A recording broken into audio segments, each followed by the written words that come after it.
አዲስ ቅኝት ቴሌቪዥን የኢትዮ ካናዳውያን መስኮት ትላንትን በትዝታ ለማየት ዛሬም ባስተውሎት ለመመልከት ነገን አሻግሮ ለመተለም በበሳል ጋዜጠኞች ብቃት ባላቸው የፕሮዳክሽን ባለሙያዎች ትንታግ በሆኑ በጎ ፈቃደኞች እየተደገፈ የኢትዮጵያውያንን ባህል ከሌላው ካናዳዊ ባህል ጋር ያስተሳስራል። በምንኖርበት ምድረ ካናዳ ገጽታችንን በካርታ ላይ ያሰፍራል። አዲስ ቅኝት ቴሌቪዥን የእናንተው ማህበረሰባዊ ድልድይ ሆኖ ትላንትን ከዛሬ ዛሬን ከነገ ጋር ያስተሳስራል። የብዝሃነት መስኮት በሆነው የኦምኒ ቻናል በየቤታችሁ ይመጣል። አዲስ ቅኝት የኢትዮ ካናዳውያን መስኮት። አቮካዶን አስተዋወቁ። ቀዳማዊ ኃይለ ሥላሴ 1969 ሊጎበኟቸው ሲሄዱ ሄድና ይበቃሃል ተጽፏል መጽሐፋቸው ላይ ይበቃሃል ስልጣኑን ተወው ብለው ለመናገር የደፈሩ ብቸኛ ኢትዮጵያዊ ናቸው። ተወውና ና እንደኔ አበባ ኮትኩት አልኩት አልሰማ አለኝ። በሁለተኛው ዓመት ህይወቱን አጣ ይላሉ። ይሄ የግብርና ውጤት ምን ያህል ፓወርፉል እንደሆነ ለኢትዮጵያ ለአግራሪያን ሶሳይቲ ግብርና ምን ያህል አስፈላጊ እንደሆነ ይናገራል። ጋሽ ሰማነ በመንግስቱ ኃይለ ማርያም ድጋፍ ወይም ደግሞ ሚሽን ተሰጥቶት ቻይና ተማሪ ያለ አምጣና አስተዋውቅ ሲባል በደስታ ተቀብሎ የመሪውን ትዕዛዝ ሀገር ቤት መጥቶ ግብርና ሚኒስቴር ገብቶ እድሉን ሲያገኝ ከጓደኞቹ ጋር ሆኖ ሩዝን ሰክሰስፉሊ ኢትዮጵያ ውስጥ እንዲበቅል አድርጓል። ይሄ በጠንካራ ወንድ ጀርባ ጠንካራ ሴት አለች የሚባለውን እኔ አልደግፍም። እንደው በጠንካራ ሴት ጀርባ አንድ ጠንካራ ወንድ አለ ቢባል ነው የሚሻለው ለማለት ያለው። በጣም አመሰግናለሁ። ፕሮግራም አዘጋጅቶ አይ ቲንክ አንድ 13 ሰዎችን ይዞ ፓርላመንት ውስጥ ሄዶ አይ ቲንክ ለመጀመሪያ ጊዜ በካናዳ ታሪክ ውስጥ የኢትዮጵያ ጉዳይ ፓርላመንት ውስጥ እንዲነጋገሩበት ያስቻለ ሰው ነው። ያው ኦቶዋ በቤተ ክርስቲያን ምክንያት እንሄዳለን እና በጣም ባለቤቱ ተዋበች እንደ እህታችን ናት። ቤታቸውን ልክ እንደ ቤታችን አርገን እንድናስብ ነው የሚያደርጉና በጣም ተተዋወቀንና ትልቁ ልጄ ዮናስ ከሰማነ ጋራ ከኛ የበለጠ በጣም ጓደኛ ነው። ይግባ እንደምላችኋል የተከበራችሁ እንግዶቻችን በዚህ በድርሳነ ሰማነ መጽሐፍ እንድትመርቁ ስለመጣችሁ ጥሪያችንን አክብራችሁ በአዲስ ቅኝት ሚዲያ አገልግሎት ስም በኢትዮጵያ ማህበር እንዲሁም ደግሞ በደራሲው ስም ከልብ እናመሰግናለን።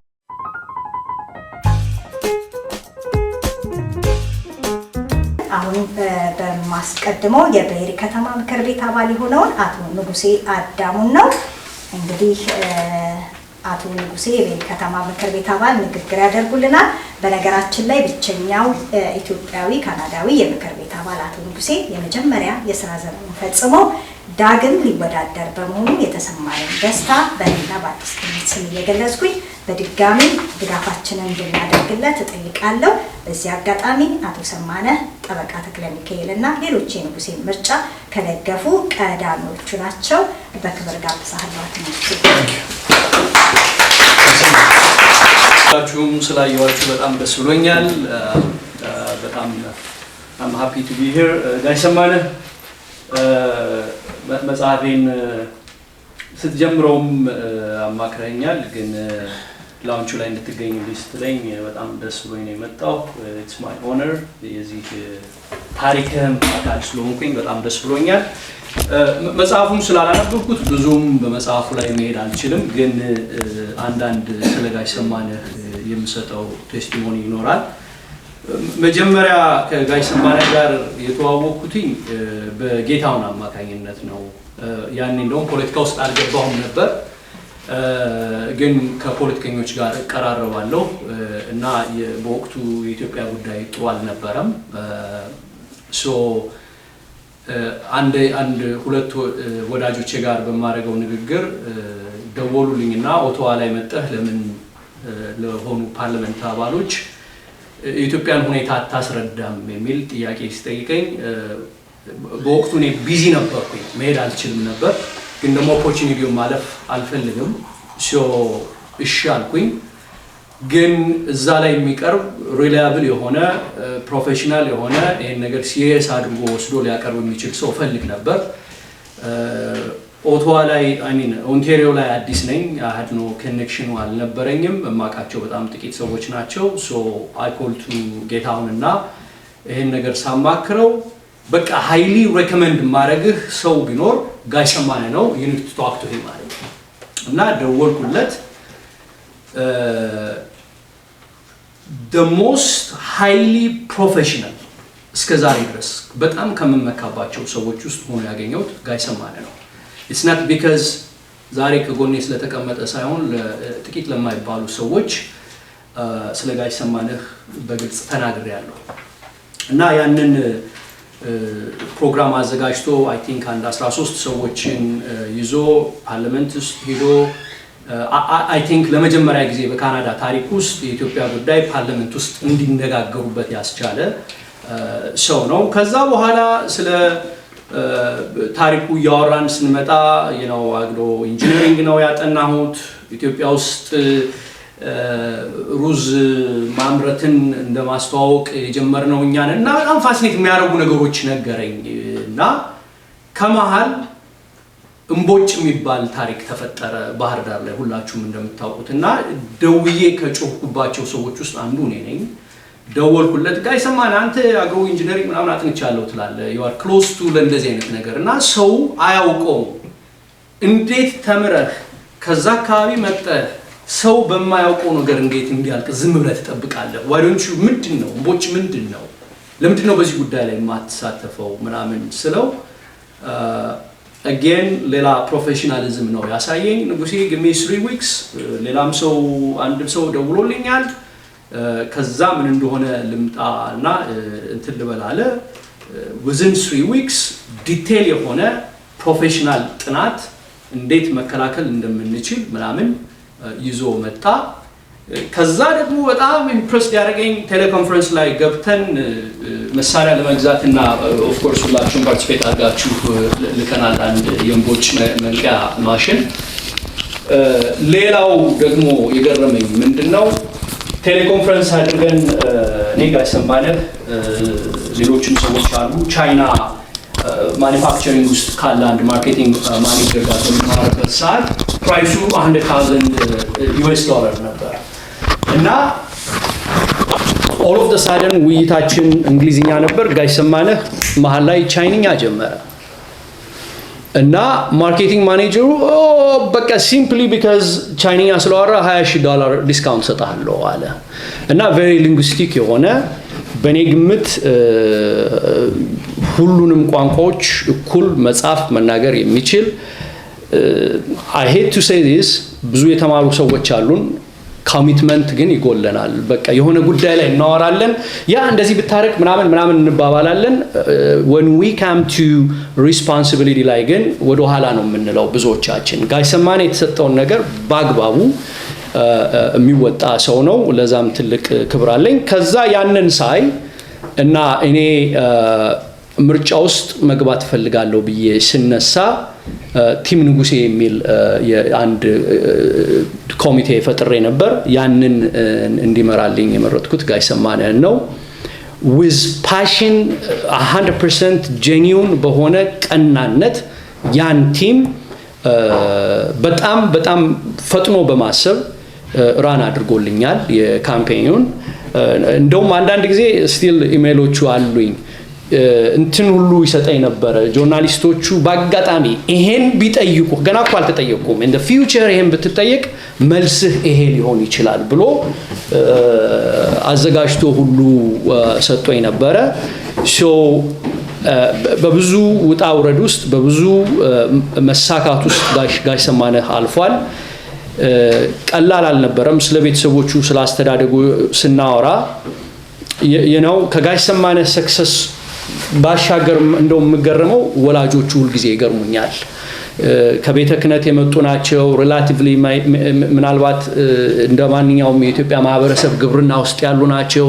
ግን ልጆቻቸውን ደፍረው ወደ ሞደርን ትምህርት ቤት ውስጥ እንዲገቡ ኢምፓወር ማድረግ ምናምን ማስቻላቸው ለኔ ካልቸራል ቼንጅም የገባቸው በቃ የባህል ለውጥም የገባቸው ናቸው ብዬ ነው ማስበው።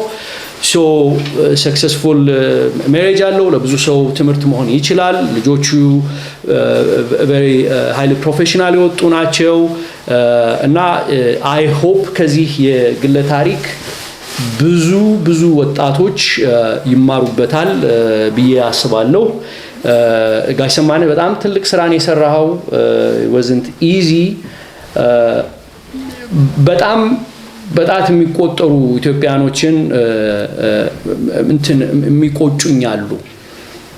ሀገሬን ስለምወድ በቃ ሀገሬ ሳትጠቀምባቸው ቀሩ ብዬ በጣም ከናይሰ የምናደድበት ይሄን ያህል ሪሶርስ ኑሮት ያ ከዛ ከገበሬ ግብር በተሰበሰበ ትምህርት ቤት ውስጥ ገብተው ምናምን አገር ሳትጠቀምባቸው በአንድም ኦር በሌላ መልኩ ሲወጡ ሳይ ሁልጊዜ እኔ ቁጭት አለ። ከዛ ውስጥ ጋሽ ሰማነ አንዱ ነው። ያን ያህል ፖቴንሻል ያለው ያን ያህል ተምሮ ምናምን ቻገር መጠቀም ነበረባት ብዬ የምቀናበት ሰው ነው። ሶ በድጋሚ ጋሽ ሰማነ እንኳን ደስ አለ። አይ ቲንክ ከሚኒዲየም ካንተ ብዙ ይማራል።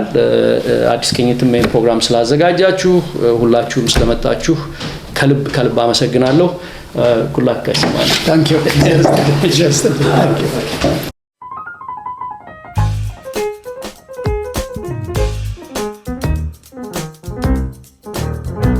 አዲስ ቅኝት ቴሌቪዥን የኢትዮ ካናዳውያን መስኮት ትላንትን በትዝታ ለማየት ዛሬም ባስተውሎት ለመመልከት ነገን አሻግሮ ለመተለም በበሳል ጋዜጠኞች ብቃት ባላቸው የፕሮዳክሽን ባለሙያዎች ትንታግ በሆኑ በጎ ፈቃደኞች እየተደገፈ የኢትዮጵያውያንን ባህል ከሌላው ካናዳዊ ባህል ጋር ያስተሳስራል።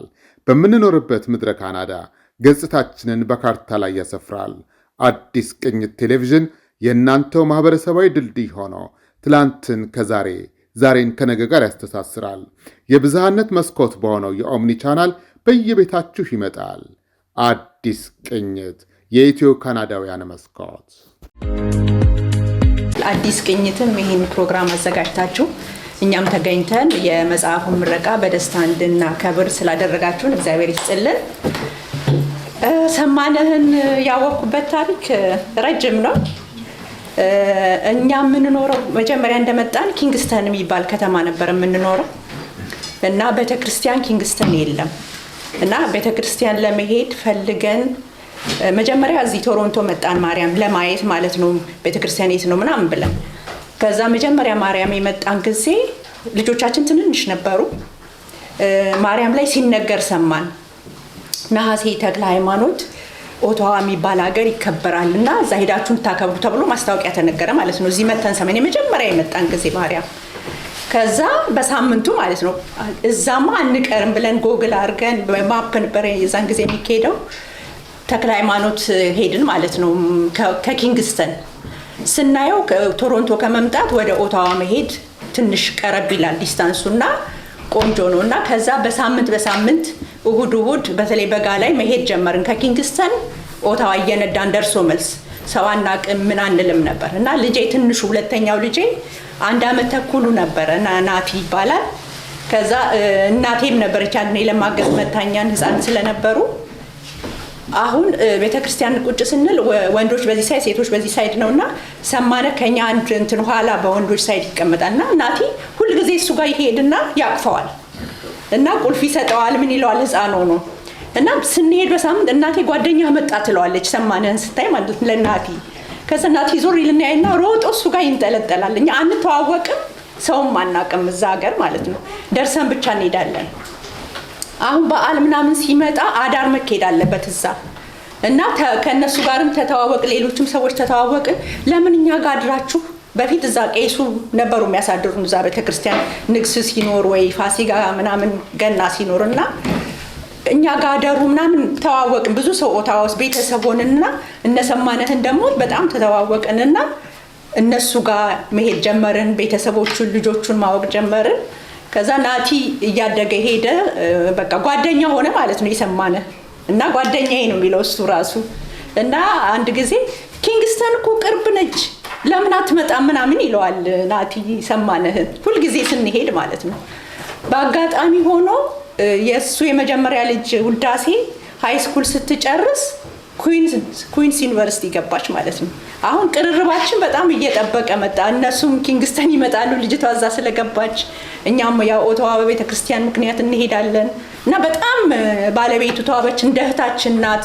ቤታቸውን ልክ እንደ ቤታችን አድርገን እንድናስብ ነው የሚያደርጉና በጣም ተተዋወቅንና ትልቁ ልጄ ዮናስ ከሰማነ ጋራ ከኛ የበለጠ በጣም ጓደኛ ነው። ይግባባሉ። የሚያነበውን መጽሐፍ ዮናስ የሚያነበውን መጽሐፍ ሰማነ ያነባል። እንደውም ሰማነ ዮናስን የሚሲሶጋው ቼኩቬራ ይለዋል። ዮናስ የሚያነባቸውን መጽሐፎች እያየ ማለት ነው። እና አሁን እንኳን ስንመጣ ቅድም ደውለንለት መጽሐፍ ሊያስመርቅ ነው ስንለው የአፍጋኒስታን ታሪክህን ጽፈዋል ነው ያለው። ምክንያቱም ያወራለት ነበረ ልጅ እያለን እዛ ስንሄድ እነሱ ጋር የአፍጋኒስታንን ታሪክ ፓኪስታን የነበረውን ታሪክ ተዋበችም እዛ የነበረች ጊዜ የፓኪስታኑን ታሪክ ምናምን ያወሩልን ነበር። በጣም ኢንተረስቲንግ ነው የህይወት ጉዟቸው የነበረው እና ሰማነ ለእኛ ቤተሰብ እንደዚህ እንደ ውጭ ሰው ሳይሆን ወንድም ነው፣ እንደ ወንድማችን ነው። እናንተ አሁን ጋሽ ሰማነ ትሉታላችሁ አይደል? እኔ ብዬው አላውቅም፣ ሰማነ ነው የምለው፣ ሁልጊዜ በስሙ ነው የምጠራው። እና ወንድማችን ነው፣ በጣም ቀና ሰው ነው።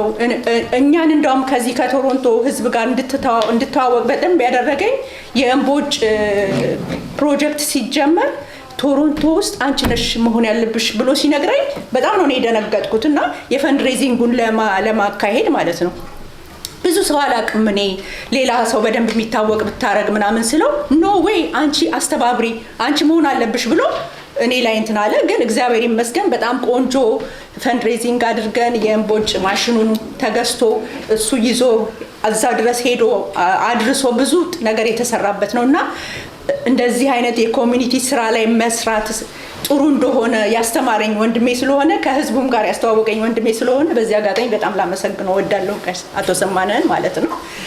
በጣም ብዙ ታሪክ ነው ያሳለፍነው። ኪንግስተን ሲመጡ ልጃቸውን ለመጠየቅ ወይ ደግሞ እኛም ኦታዋ ስንሄድ የተለያየ በቃ እንደ ቤተሰብ አሁን እንደ እህትና ወንድም እህታችንን ወንድማችንን ለመጠየቅ እንደምንሄድ ነው ኦታዋ። እነሱም ደግሞ እኛ ጋር ሲመጡ ዘመዶች አሉት እኮ እዚህ ቶሮንቶ ኦታዋ ከእኛ ቤት ውጭ አያርፍም፣ እኛ ቤት ነው የሚመጣው። ምክንያቱም ቅርርባችን ልክ እንደ ተወለደ እህትና ወንድም አይነት ነው እና በጣም ብዙ ነገር ነው ከሱ የምንማረው። ከሚነግረን ታሪኮች፣ ሰጀስት ከሚያደርግን መጽሐፎች ይሄን መጽሐፍ አንብባችኋል ብሎ ይነግረናል። እና አሁን ደግሞ የሱ የህይወት ታሪኩን ሲጽፍ በጣም ነው ደስ ያለኝ። ልክ እንደ በቃ ትምህርት በጣም ብዙ የሚወሰድበት የዳበረ ነገር ስላለው ከዛ ብዙ ሰው ይማራል ብለን እናስባለን። ልጄ እንደውም በእንግሊዘኛ አስተርጉመው ነው ያለው። እኛ ምንድናነብ ማወቅ እንፈልጋለን። ቅድም አውርቶታል በስልክ እና እሱም እያስተረጎምኩት ነው እንትን ላይ ነኝ መንገድ ላይ ነው በእንግሊዘኛ ሲለው ልጄ ኤዲቲንጉን እኔ ያለሁ ነው ያለው። ኤዲት አረጋለሁ ነው በእንግሊዘኛ የሚተረጎመው ነው ያለው።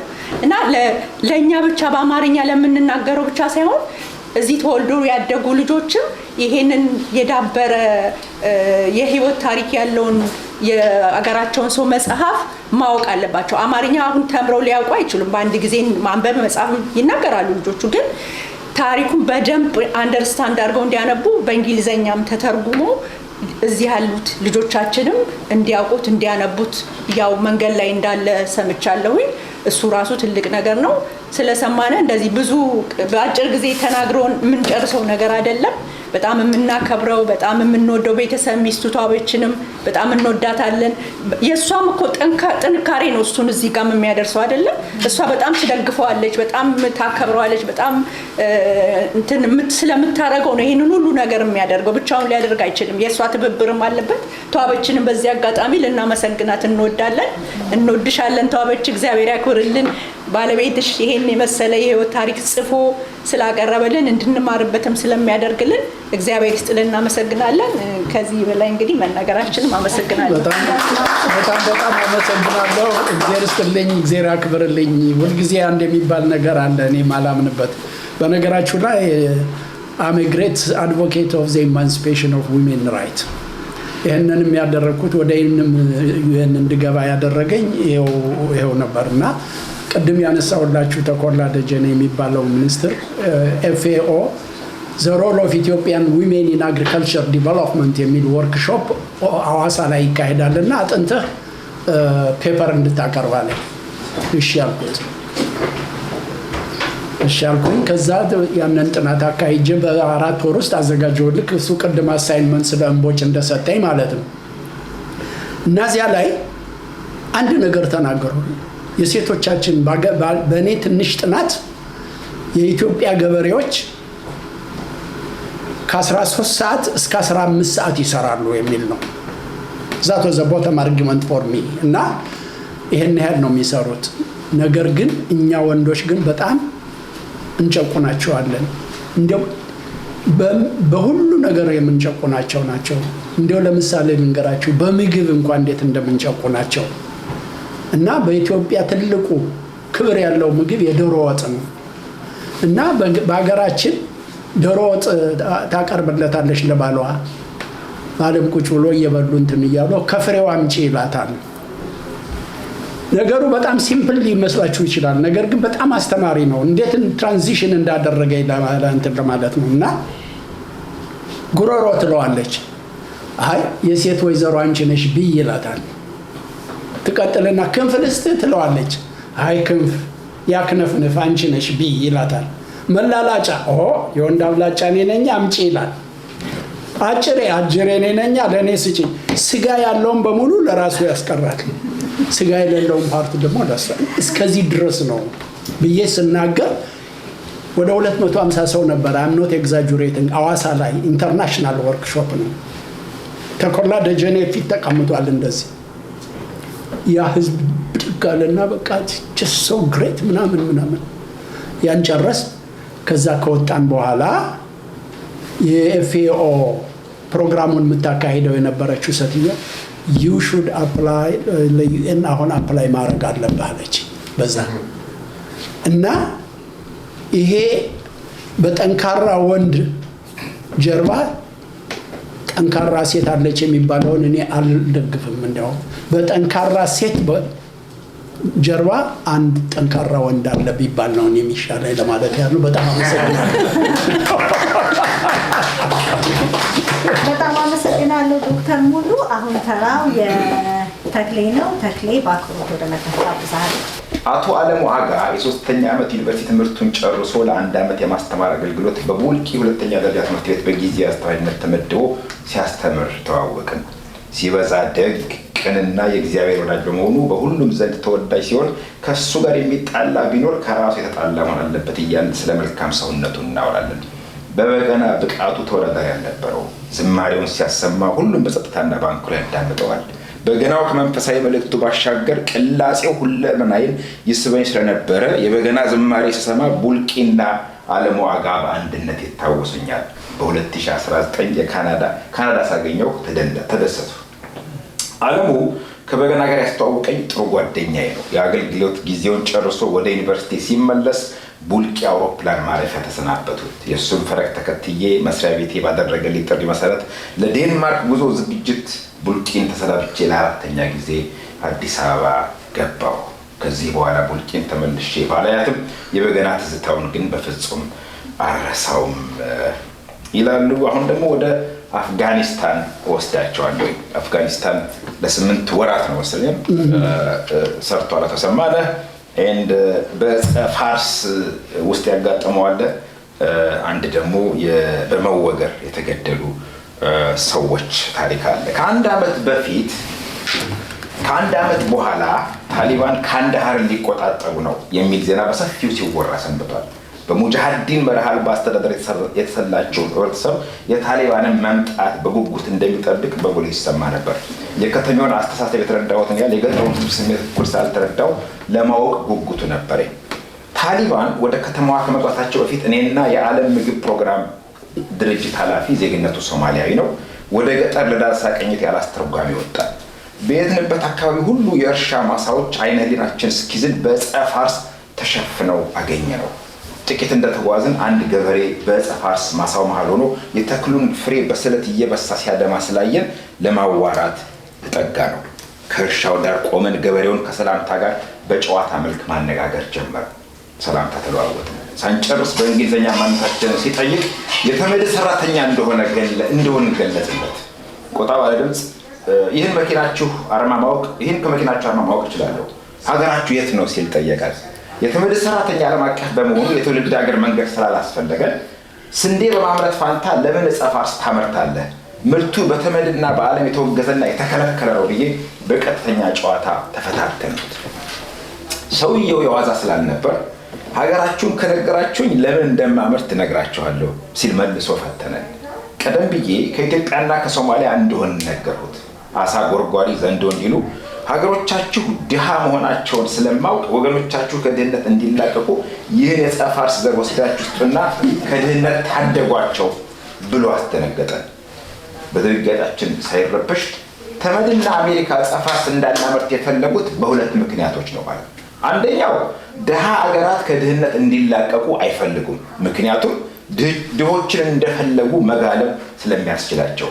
ሁለተኛው ልጆቻቸውና ታዳጊ ወጣቶቻቸው በዕፅ ስለተበላሹ ህዝባቸውን ለመታደግ በመፈለጋቸው ነው ሲል አብራራ። ቀጠል አድርጎ ሶስተኛው ለ20 ዓመታት ጠላታቸው የሆነውን የሶቪየት ህብረት እንድንዋጋ መሳሪያ አስታጠቁን። ገበሬዎቻችንና ከግብርና አፈናቅለው ውዳቄ ስንዴ በነፃ እየቀለቡ አምራቹን ገበሬ ወታደር አደረጉ። በጦርነቱ ህዝባችን አልቋል። ገበሬዎቻችን አካለ ጎዶሎ ስለሆኑና ግብርና ተኮላሽቷል እያለ በተማረረ መልኩ ዕፀ ፋርስ የሚያመርትበትን አመክንዮ ሲደረድር በጥሞና አዳመጥነው። ቁጭቱን በሙሉ አለመናገሩን ሲረዳ አሜሪካና የምዕራቡ ዓለም ሶቪየት ህብረትን ከእስያና አፍጋኒስታን የማስወጣት ፍላጎታቸውን በህዝባችን ደም ካሳኩ በኋላ ጥለውን ወጥተዋል። ህዝባችን እርስ በርሱ ሲባላና ሲዋጋ በመንበረ መንግስታቸው በነጩ ቤተመንግስት ተቀምጠው ይሳለቁብናል። የጦርነት ሰለባ እንዳደረጉን ዕፀ ፋርስ እያመረትን ወደ እነርሱ እንልካለን። የተመድና የምዕራቡ ዓለም ያታመርቱት ወሬን የሚሰማ ጆሮ የለንም። ጥሩ ጊዜ እያሳለፍን ነው ብዬ ተስፋ አደርጋለሁ። አሁንም አልፈው ወደ ኢትዮጵያ ማህበር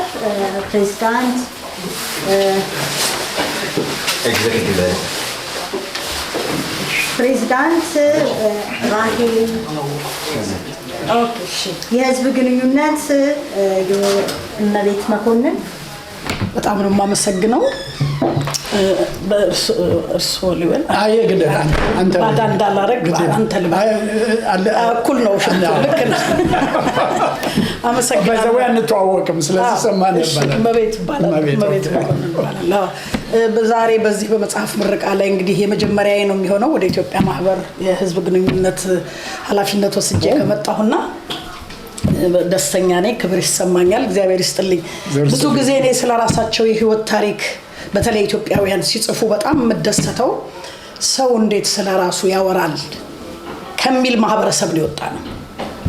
ነገር ግን ሰው ስለራሱ ቢያወራ ማንም ሰው ባዶ አይደለም። የማንም ሰው የህይወት ልምድ አስተማሪ ነገር አለ። ሰዎች ስለሆነን በጎውን የሚጠቅመውን ለሀገራችንም ለራሳችንም መውሰድ የኛ ድርሻ ነው። ነገር ግን ሰው እንደዚህ የራሱን የህይወት ታሪክ ጽፎ በተለይ ደግሞ እንደዚህ በልምድ በተለያዩ የሀገሪቱ ስርዓቶች በጥሩ የትምህርት ልምድ በሁሉ ነገር የዳበረ ሰው በዚህ ጊዜ ማግኘት በጣም ክብር ነው። እግዚአብሔር ይስጥልን፣ በእድሜ በጸጋ ይጠብቅልን እላለሁ። ከዚህ በኋላ እንግዲህ እንደ ኢትዮጵያ ማህበር የኢትዮጵያ ማህበር አንዱ ስራው ድርሻው ይሄ ነው። ኢትዮጵያውያን የሚሰሩትን ማገዝ መደገፍ ነው። ስለዚህ እንዳልኩት በድጋሚ የመጀመሪያ መጽሐፉን ስላላነበብኩኝ መጽሐፉን ከዚህ በኋላ ለማነበው ምንም አልልም፣ ግን ሌላ ፕሮግራም ካለ ደግሞ ቮለንቲር አደርጋለሁ ስለ መጽሐፉ የሚሰማኝን ለማቅረብ። ለጊዜው ግን የምለው ይሄንን ነው። እናመሰግናለን። አዲስ ቅኝትንም በእውነት እናመሰግናለን። ሶሲና ገዜ እንግዲህ እንደ ጓደኛ ነው ጓደኞቼ ናቸው። ጥሩ ቤተሰብ ነን። ስለዚህ የጠራታችሁን ስለማቅ እናንተንም እግዚአብሔር ይደግፋችሁ፣ ከዚህ በላይ ከፍ በሉ። በጣም ነው የማመሰግነው። እዚህ ውስጥ ያላችሁ ሁሉ ጥሩ የህይወት ልምድ ያላችሁ ሙልዬም የምንኮራባት የምናደንቃት እህታችን በተለይ አሁን ላለው ምርጫ ይሄንን ዛሬ ይሄን ፕሮግራም የምትሰሙ አዲስ ቅኝትን ተከታተሉ ኢትዮጵያውያን በሙሉ አደራ ላለሁ ለሙሉ ድምጽ እንስጥ።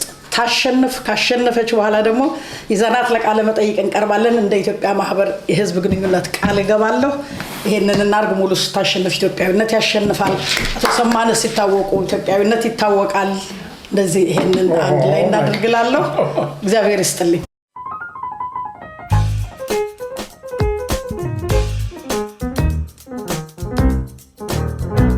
አዲስ ቅኝት ቴሌቪዥን የኢትዮ ካናዳውያን መስኮት ትላንትን በትዝታ ለማየት ዛሬም ባስተውሎት ለመመልከት ነገን አሻግሮ ለመተለም በበሳል ጋዜጠኞች ብቃት ባላቸው የፕሮዳክሽን ባለሙያዎች ትንታግ በሆኑ በጎ ፈቃደኞች እየተደገፈ የኢትዮጵያውያንን ባህል ከሌላው ካናዳዊ ባህል ጋር ያስተሳስራል። በምንኖርበት ምድረ ካናዳ ገጽታችንን በካርታ ላይ ያሰፍራል። አዲስ ቅኝት ቴሌቪዥን የእናንተው ማኅበረሰባዊ ድልድይ ሆኖ ትላንትን ከዛሬ ዛሬን ከነገ ጋር ያስተሳስራል። የብዝሃነት መስኮት በሆነው የኦምኒ ቻናል በየቤታችሁ ይመጣል።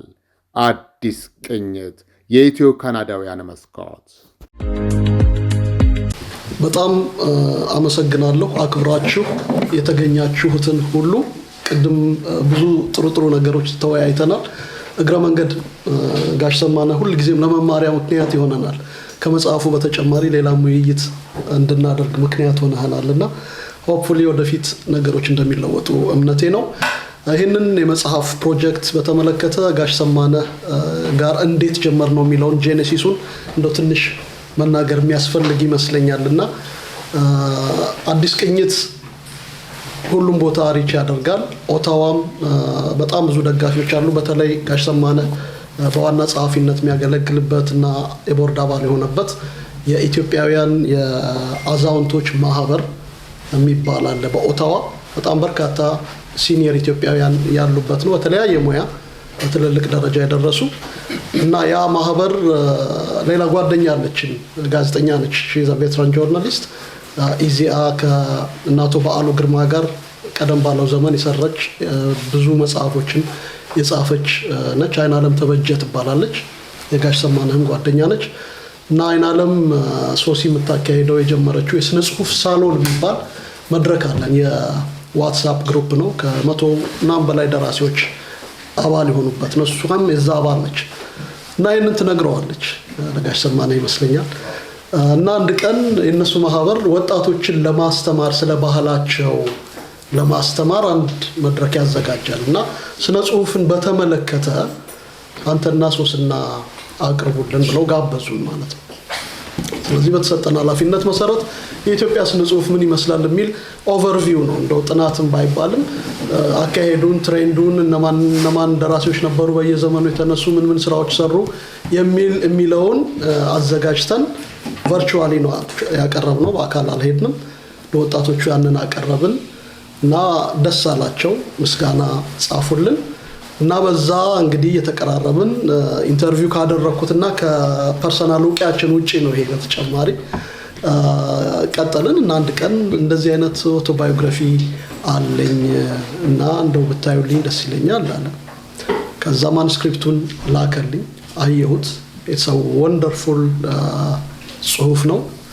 በጣም ሪች ነው፣ በብዙ መንገድ የበለጸገ ነው። ቅድም ንጉሴም እንዳለው ጋሽ ሰማነ ከባህር ዳር የድሃ መንደር አባ ፋሲሎ ከሚባለው መንደር ተነስቶ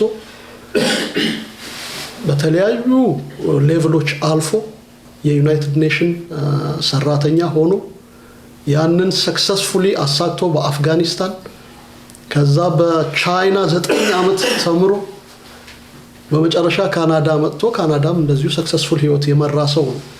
በጣም በርካታ መጽሐፎች አንብቤያለሁ፣ ኦቶባዮግራፊዎች፣ ውጭ ሀገር ሄደው የተማሩ ኢትዮጵያውያንን ታሪክ የሚተርኩ። አንደኛውና በጣም የምወደው መጽሐፍ የፊት አውራሪ ተክለ ሐዋርያት ተክለ ማርያም የሚባሉ ዳግማዊ ምኒልክ በራስ መኮንን አማካኝነት ሩሲያ ልከዋቸው 11 ዓመት መድፈኝነት ተምረው ወደ ሀገራቸው የተመለሱ ኢትዮጵያዊ እና እኚህ ሰው በኋላ የኢትዮጵያ የተባበሩት መንግስታት ቋሚ መልእክተኛ ሆነውም አገልግለዋል ከአቶ አዲስ አለማየሁ በፊት። እና እኚህ ሰው የጻፉት መጽሐፍ እሳቸው ቡልጋ ነው የተወለዱት። ከቡልጋ የገጠር መንደር ተነስተው የራስ መኮንን ቤት አሽከር ሆነው የወይዘሮ የሽመቤት የቀዳማዊ ኃይለ ሥላሴ እናት የልፍኝ አሽከር ሆነው እዛው ጓዳ ውስጥ ቀዳማዊ ኃይለ ሥላሴ ሲወለዱ ቢላ ይዘው ቢላ እንዲይዙ ያደርጋሉ አይደለም ድሮ፣ እና ቢላ ይዘህ ቁም ፊትህን ዞረህ ተብለው ቢላ ይዘው የቆሙ ናቸው። እና እሳቸው ከወለዱ በኋላ ያዩትን መጽሐፋቸው ውስጥ ገልጸውታል። እንዴት ተወልደው ፕሮሰሱን ሁሉ ነው የጻፉት። እና እኚህ ሰው ተምረው ሲመለሱ አገር ቤት ዳግማዊ ምኒልክ ሞተዋል። ልጅ ኢያሱ ገና ልጅ ናቸው፣ ንጉስ አልሆኑም። እና ማን ነው ወዲያ ወዲህ የሚያደርጓቸው? ነጋድራስ ተሰማ እሸቴ ይድነቃቸው ተሰማ አባት፣ እሳቸው ወዲህ ወዲህ ያደርጓቸዋል። ማቹራ አላደረጉም። ሞግዚት የተመደቡላቸው ቀኛዝማች ማን ነው ራስ ተሰማ ናደው ሞተዋል። ስለዚህ ሞግዚትም የላቸውም። በኋላ እኚህ ሰውዬ አይ ከኚህ ሰው ጋር ንጉስ ናቸው ብዬ አልቀጥልም፣ ሀገሬን እወዳለሁ፣ ነገር ግን ከእሳቸው ጋር ከቀጠልኩኝ ኢትዮጵያ ጥሩ ሀገር አትሆንም። ስለዚህ ልባም የሚመስለው ተፈሪ ነው ብለው ከተፈሪ ጋር ወግነው ኢያሱ እንዲባረሩ የተደረገው ኮንስፓይሬሲ ውስጥ ገብተው ኢያሱ ተባረው ተፈሪ አልጋ ወራሽ ሆኑ። በዚህ ሁሉ ነገር ውስጥ ካለፉ በኋላ ነገሩ ማያዋጣ ሲመስላቸው አውሮፓ ሄደው ግብርና ተምረው መጡ። ግብርና ተምረው ሲመጡ ምን ይዘው መጡ ወደ ኢትዮጵያ? አቮካዶ ፍሬን ለመጀመሪያ ጊዜ ለኢትዮጵያ ያስተዋወቁት ፊታውራሪ ተክለሐዋርያት ተክለማርያም ናቸው።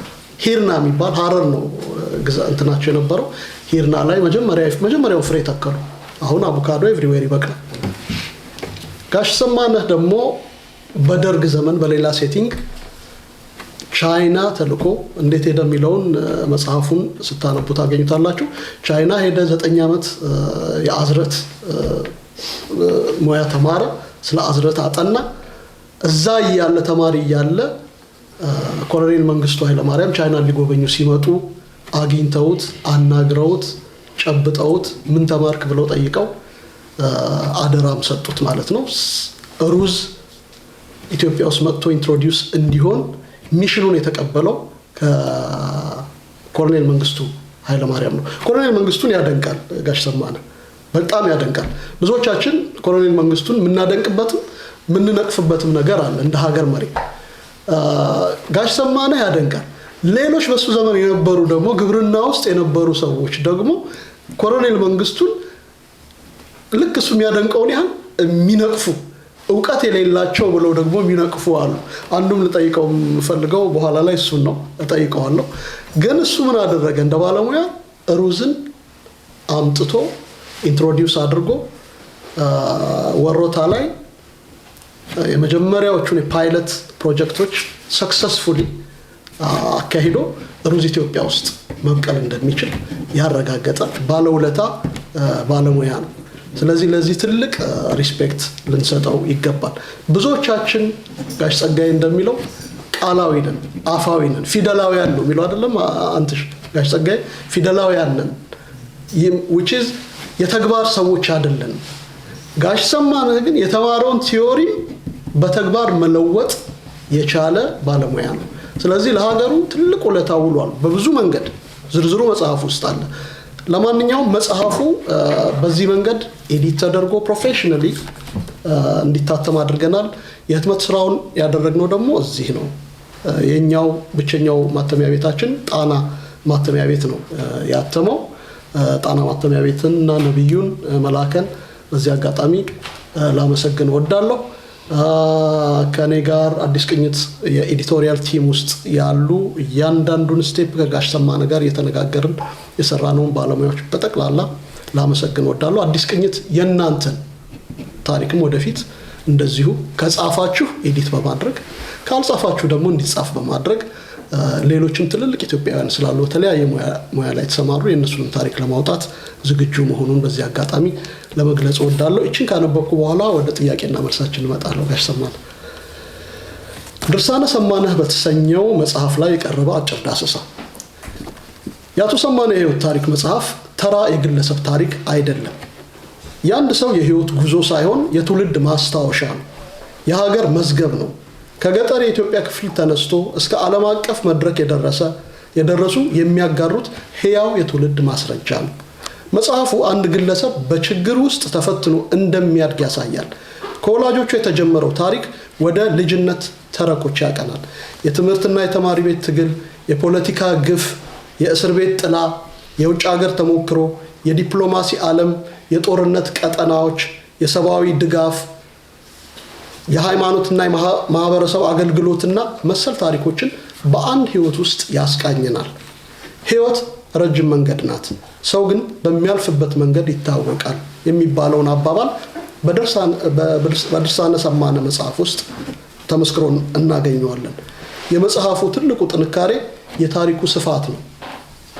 ታሪኩ ከግለሰብ ህይወት አልፎ የኢትዮጵያን የፖለቲካና የማህበራዊ ለውጥ ይዳስሳል። የደርግ ዘመንን እስከነ ብጉሩ ጽፏል። የአብዮት ዘመን ፍርሃትን በድርሳኑ ከትቧል። የቻይናን የኮሚኒስት ስርዓት ከውጭ ሳይሆን ከውስጥ ያሳያል። የአፍጋኒስታንን ጦርነት በተመድ ሰራተኛ አይን ይተርክልናል። ካናዳንም እንደ መጨረሻ የስደት ማረፊያው ብቻ ሳይሆን እንደ አዲስ የማንነት መስኩ ያቀርብልናል። ይህ ታሪክ በአንድ ሰው ላይ ብቻ የቆመ አይደለም። የኢትዮጵያውያን የትውልድ ትርክት ነው። ሰው ዘመኑን አይመርጥም፣ ዘመኑ ነው ሰውን፣ ዘመኑ ግን ሰውን ይፈትነዋል የሚለውን ሐሳብ በግልጽ ያሳያል። ከስነ ጽሑፋዊ አንጻር የመጽሐፉ አወቃቀር የሚስብ ነው። ክፍሎቹ በጊዜ ቅደም ተከተል ተደርድረዋል። ይህ አንባቢው የገጸ ባህሪውን እድገት እንዲከታተል ያደርገዋል።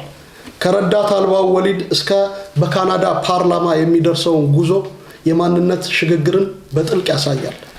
በመጀመሪያ የነበረው የገጠር ልጅ በመጨረሻ ዓለም አቀፍ ተቋማትን የሚያነጋግር ሰው ይሆናል። በዚህ ውስጥ የሽግግር ሐሳብ ትልቅ ቦታ አለው። ከገጠር ወደ ከተማ፣ ከኢትዮጵያ ወደ ዴንማርክ፣ ከዴንማርክ ወደ ቻይና፣ ከቻይና ወደ አፍጋኒስታን፣ ከጦርነት ወደ ሰላም፣ ከፍርሃት ወደ ተስፋ። ይህ ሁሉ ታሪኩና የከፍታና የዝቅታ እንዲሁም የእውቀት ጉዞውን ያሳያል። በተለይ የቻይና ምዕራፎች በጣም አስደሳች ናቸው። ኢትዮጵያዊ ተማሪ በማኦ ዘመን ቻይና ያየውን ሲተርክ አጃኢብ ነው የሚያሰኘው። ይህ የኢትዮጵያ ተማሪዎች በሩቅ ምስራቅ የነበራቸው የተማሪ ቤት ህይወትን በጉልህ የሚያሳይ ታሪካዊ ሰነድ ነው። ከቻይና እና ማኦ ሴቱንግ ጋር ትውውቅ እና የቻይና ታላቅነትን የመረዳት ጅማሮ የሚሉት ምዕራፎች የፖለቲካ እውቀትን ከግል ተሞክሮ ጋር ያጣመሩ ናቸው። የቻይና ክፍሎች ታሪካዊ ክብደት አላቸው። እንደ ኢትዮጵያዊ ተማሪ በማኦ ዘመን ቻይናን ከውስጥ ሲመለከት የሚቀርበው እይታ በአማርኛ ስነ ጽሑፍ ውስጥ ብርቅ ነው። በተለይ የቻይናን ታላቅነት የመረዳት ጅማሮ የሚለው ርዕስ የባለ ታሪኩን የዓለም እይታ የመመዝገብ አቅም እንድናደንቅ ይጋብዘናል። አቶ አሰማነህ የተመድ ሰራተኛ ሆኑ በአፍጋኒስታን የነበረውን ቆይታ በመጽሐፍ ውስጥ በስፋት ተካቷል። እነዚህ የአፍጋኒስታን ክፍሎች እጅግ ልብ አንጠልጣይ ናቸው። ከታሊባን ጋር በነበረው አንዳንድ ስብሰባዎች መካከል የሚከሰቱ ነገሮች ልብን ሰቅዘውና ቆንጥጠው የመያዝ አቅም አላቸው። የአፍጋኒስታን ምዕራፍ መጽሐፉን ከተራ የስኬት ታሪክ ያሻግሩታል። በታሊባን መካከል መኖር፣ ሞትን በቅርብ ማየት፣ በእምነት ላይ ፈተናን መጋፈጥ ምን እንደሚመስል በሚገባ ያንጸባርቃል። እነዚህ ሁሉ የሰው ልጅ ውስጣዊ ጥንካሬን ይፈታተናሉ። በዚህ ቦታ መጽሐፉ ጀግንነትን በተመለከተ አዲስ አተያይ ይሰጠናል። ባለታሪኩ ጀግና ነው፣ ግን ከፍርሃት ነፃ አይደለም። የሚገርመው ይህ ነው። ጀግንነቱ በፍርሃቱ ውስጥ ነው። አቶ ሰማነ በሙጃሃዲን የታገተበት ክፍልም አስደንጋጭና ልብ የሚያንጠለጥል ክፍል ነው። እንደ በሰርግ ጫማ መሰወር የመሳሰሉ ትንንሽ ትዕይንቶች እንኳን ታሪኩን ሕያው ያደርጉታል።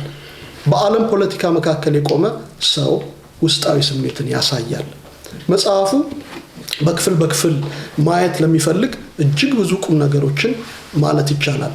ለዚህ ጽሑፍ እንዲሆነው ግን መጽሐፉን በሶስት ዋና ዋና መንገዶች ማየት ይቻላል እያልኩ ሙሉን አላነብላችሁም። ለምሳሌ በሁለተኛው አንጓ ላይ እንደ ድህረ ቅኝ ግዛታዊ የስነ ጽሑፍ ስራ መነበብ ይችላል። የዴንማርክ ተረክ፣ የምዕራቡን፣ የቻይናና የአፍጋኒስታን ቆይታውን፣ ምስራቅን፣ በኢትዮጵያ በነበረው ቆይታ አፍሪካን፣ እንዲሁም የአሜሪካና የካናዳን ታሪኮችን በአንድ ህይወት ውስጥ ያገናኛል።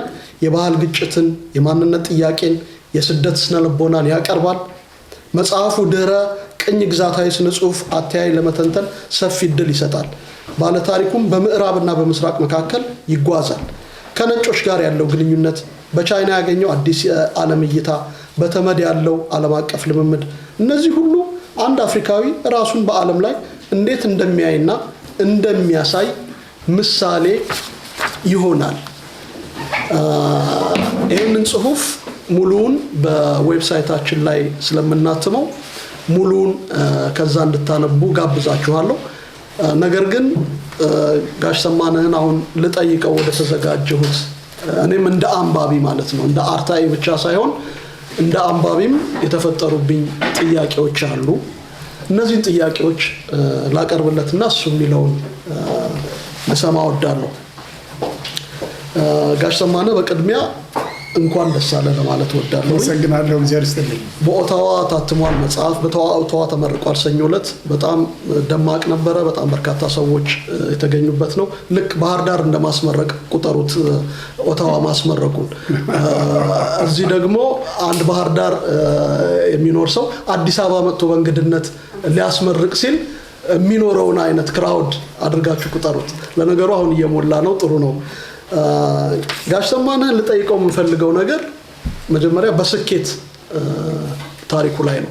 ስኬቱ ቅድም እንዳልኳችሁ ሩዝን ኢትዮጵያ ውስጥ ኢንትሮዲውስ አድርጓል። ከሱ የቀደመ ተመሳሳይ የግብርና ስኬት ያስመዘገቡ ሰው ፊታውራሪ ተክለሐዋርያት ተክለማርያም ናቸው። በእኔ ንባብ፣ ሌላ ካለ እናንተ ትነግሩኛላችሁ። ፊታውራሪ ተክለሐዋርያት ተክለማርያም እርሻ አውሮፓ ተማሩ። እንግሊዝ ሀገርና ፈረንሳይ ነው የተማሩት። ቀደም ብለው መድፈኝነት ሩሲያ ተምረዋል። ግን በእርሻቸው ነው ውጤታማ የሆኑት። አምጥተው አቮካዶን አስተዋወቁ። ቀዳማዊ ኃይለ ሥላሴ 1969 ሊጎበኟቸው ሲሄዱ ሄድና ይበቃሃል፣ ተጽፏል መጽሐፋቸው ላይ ይበቃሃል፣ ስልጣኑን ተወው ብለው ለመናገር የደፈሩ ብቸኛ ኢትዮጵያዊ ናቸው። ተወውና ና እንደኔ አበባ ኮትኩት አልኩት፣ አልሰማ አለኝ። በሁለተኛው ዓመት ህይወቱን አጣ ይላሉ። ይሄ የግብርና ውጤት ምን ያህል ፓወርፉል እንደሆነ ለኢትዮጵያ ለአግራሪያን ሶሳይቲ ግብርና ምን ያህል አስፈላጊ እንደሆነ ይናገራል። ጋሽ ሰማነህ በመንግስቱ ኃይለማርያም ድጋፍ ወይም ደግሞ ሚሽን ተሰጥቶት ቻይና ተማሪ እያለ አምጣና አስተዋውቅ ሲባል በደስታ ተቀብሎ የመሪውን ትዕዛዝ ሀገር ቤት መጥቶ ግብርና ሚኒስቴር ገብቶ እድሉን ሲያገኝ ከጓደኞቹ ጋር ሆኖ ሩዝን ሰክሰስፉሊ ኢትዮጵያ ውስጥ እንዲበቅል አድርጓል። እዛ ውስጥ ደጋግሞ የሚጠቅሰው ነገር አለ። መንግስቱ ኃይለማርያምን ያደንቃል። አዋቂ ናቸውም ከምጠብቃቸው በላይ ይላል። መንግስቱ ኃይለማርያምን ግን ሌላ ጸሐፊ ሙሉጌታ ሉሌ አጥፍቶ መጥፋት ምናልባት አንትሽ አንብበው ይሆናል። አጥፍቶ መጥፋትን በጻፈበት ጊዜ ኢህአዴግ ከመግባቱ በፊት ነው። 1 ዓመት አካባቢ ነው መሰለኝ የጻፈው፣ ወይም ገብቶ የመጀመሪያው ዓመት ላይ ከገባ በኋላ ነው አይደለም። እና እዛ ላይ ምን ይላል? አንድ ቀን ኮሎኔል መንግስቱ ኃይለማርያም የቼኮስሎቫኪያ የግብርና ሰዎችን ኤክስፐርቶችን ይዘው በሄሊኮፕተር በወለጋ እና ኢሉባቡር መሬቶች ላይ ይሄዳሉ እና የተጣለለ መሬት ያያሉ። ምንድነው ይሄ መሬት ብለው ሲጠይቁ ባለሙያዎቹ የግብርና ሰዎቹ ይሄ ጠፍ መሬት ነው ይሏቸዋል። ምንድነው? የምን ጠፍ መሬት ነው? የኢትዮጵያ መሬት ከሰጡት የማያበቅል የለም። ዙሩበት ይሉና ዞር ብለው ቼኮስሎቫኪያዎቹን ይሄንን መሬት ታዩታላችሁ፣ እዚህ መሬት ላይ ብዙ ስንዴ ማብቀል እንፈልጋለን፣ ምን ትረዱናላችሁ ሲሏቸው ምን ችግር አለ አሉ። የናዝሬት ትራክተር ፋብሪካ የሚባለው የተቋቋመው በዛ ምክንያት ነው። ትራክተር ማምረቻው ተቋቋመ። ትራክተሮችና ኮምባይን ሃርቨስተሮች ተላኩ። ያጠፍ መሬት ተገምሶ ታረሰና ጤፍ ተዘራበት፣ ማነው ስንዴ ተዘራበት። ቢታይ የሚበቅል ነገር የለም። ይሄ የመንግስቱ ኃይለማርያም አላዋቂነት ያመጣው ነው፣ ሁሉን ያውቃለሁ ባይነታቸው ያመጣው ነው ብሎ ነው አርጊው የሚያደርገው ሙሉጌታ ሉሌ። ጋሽ ሰማነህ ግን ስነግራቸው ይገባቸዋል፣ እንደውም በተሻለ መንገድ ያብራራሉ ይላል። እና ይሄንን እንድታብራራልኝ ይፈልጋሉ። በጣም አመሰግናለሁ። አይ ቲንክ ሌላ መጽሐፍ ጻፍክ እኮ አንተም ራስህ። ይሄ ሁሉ መጽሐፌም እንግዲህ አሁን ትዝ አለኛል ማለት ነው። እና እግዚአብሔር ይስጥልኝ፣ እግዚአብሔር ያክብርልኝ። እንግዲህ ታሪኩ እንዲህ ነው። በመጀመሪያ ለምንድን ነው ይሄን መጽሐፍ ለመጽሐፍ የተዘጋጀው የሚለውን ብናገር በጣም ደስ ይለኛል። ጨርሶ የመጽሐፍም ህልምም ራዕይም አልነበረኝም። እውነቱን ነው እኔ የምነግራችሁ። እና በ2016 በኢትዮጵያ ዘመን አቆጣጠር የዛሬ 2-3 ዓመት ማለት ነው እናት ታማለች ተባልኩና ወደ ባህር ዳር ሄድኩ ማለት ነው። እና እኔ ስደርስ 7 ወንድሞቼ ነው አሁን እና እህቶቼ ያሉት በህይወት እና እነሱ ቀድመውኝ ደርሰዋል ከውጭ ሀገር ማለት ነው።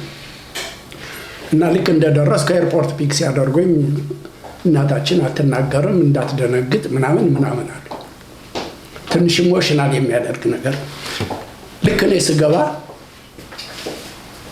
ታታ አልኳት። ወርቅነህ አለች። ወርቅነህ ነው የምትለኝ እናት። ሰው ሁሉ እዛ የነበረው መዓት ህዝብ ነው፣ የገጠር የከተማው ምናምን በጣም እንትን ብሏል። ተደነቀ። ዋት ሀፕንድ በቃ ምንድን ነው የሆነው ነገር ምናምን አሉ። በቃ ሰዎቹ ወንድሞቼም ሙቶቼም ተገረሙ። ዛት ዋዝ ዘ ላስት ወርድ ዛት አይ ሄርድ ፍሮም ሀር። ሶ ከሳምንት በኋላ አረፈችና እንደ ቤተሰብ ማን ይጻፍ እንትኗን የህይወት ታሪኳን ሲባል ቤተሰብ እኔን ይመርጣሉ ማለት ነው። ወዲያውኑ ማታ የምችለውን ምናምን አረቀቁና ጻፍኩና ሳነብላቸው ፐርፌክት ይሄንን እናስነብባለን አሉ። አሁን መነኩሴ ስለሆነች ወዲያው መቀበር አለባት እና በቀብሩ ሰዓት ሌላ ሰው ሊያነብ የሀገር ሽማግሌዎች እንትን ይላሉ። ምክንያቱም ኢሞሽናል ያደርጋልና እኛ እናነበው ይላሉ። ያስተማረችኝ እኮ እንዳነብ ነው፣ ካለቀስኩም አለቅሳለሁ አልኩና እዛው ደብሩ ላይ እኔ አነበብኩት። በደንብ ራሴን ተቆጣጥሬ ያነበብኩት። ዛት ናይት እሷንን ከተሰናበቱ በኋላ ማለት I have to write my autobiography ብዬ ወሰንኩ። በማግስቱ የመጀመሪያውን ፓራግራፍ መግለጽ ጀመርኩ ማለት ነው። እና እንደዚህ ነው የጀመረው ታሪኩ። ስለዚህ እናንተም የየራሳችሁ የሆነ ግል ታሪክ ጥሩም መጥፎም ሁሉም ነገር ስለሚኖር እንድትጽፉ እመክራለሁ። ለምንድን ነው በወረቀት የተቀመጠ ነገር 1000 ዓመት ይነግሳል፣ በቃል የተስማሙት 24 ሰዓት ይቆያል ነው የሚባለው በእኛ ጋር። እና የራሳችሁን ታሪክ ብትጽፉ እመክራለሁ። ልጆችንም የምመክረው ያን ነው። አሁን ይሄን ካልክ ዘንዳ ከጓድ ኮሎኔል መንግስቱ ኃይለማርያም ጋር እንዴት ተገናኘህ የሚለው ጥያቄና እንዴትስ ሩዝን ለማስተዋወቅ በቃ ነው። እና እኔ በዛን ጊዜ ወደ ቻይና ከመሄዴ በፊት በማላውቀው ምክንያት እዛ መጽሐፉ ላይ ታገኙታላችሁ። መጽሐፍ ለጓደኛዬ ደሰት የመምህራን ማህበር ሊቀመንበር የነበረ መኳንንት እጅጉ አሁን አረፈ። የዛሬ 2 ወር ታውቁታላችሁ። እሱን መጽሐፍ ልሰጥ እና ልሰናበተው ወላይታን ስራ አግኝቼ ከነን ገቨርንመንታል ኦርጋናይዜሽን ጋር እንደነገው ልሄድ ነው። እዛ መምህራን ማህበር ስንሄድ መምህራን ማህበር ሊፈለጉ ኖሯል። በሙሉ ታፈስንና በቋሚ ተጠሪ ነው የምታውቁት ታጅበን ማዕከላዊ ገባን። ከዛ ውስጡ ታገኙታላችሁ። ማታውኑ የፍየል ወጠጤ ተዘመረብን። ያው የፍየል ወጠጤ በዛን ጊዜ ይጀስጎ ይወርዴድ። ይሄንን ዜናው የምንሰማው ከዘበኞች ነው፣ ከጠባቂዎቻችን። እና የጓድ መንግስቱ ኃይለማርያም ታሪክ እና ጥላቻ በአገሪቱ ሰፍኖ ስለነበር እኔ ደግሞ ያንን ሲያደርጉብኝ አብሬ ጠላዋቸው። አሁን በ1977 በፈረንጅ ሴፕቴምበር ቻይና ገባው ማለት ነው ለትምህርት። መጀመሪያ ቡልጋሪያ ነበር የደረሰኝ። አልፈልግም ብዬ ወደ ቻይና መርጬ በራሴን ቀይሩ ብዬ ነው የሄድኩት። ቻይና ገባው። ሴፕቴምበር ስገባ ቻይና እንደጠበቅኩት አላገኘሁትም። ኤርፖርቱ እውነት ነው የምነግራችሁ፣ እዛም ላይ ጽፌዋለሁ።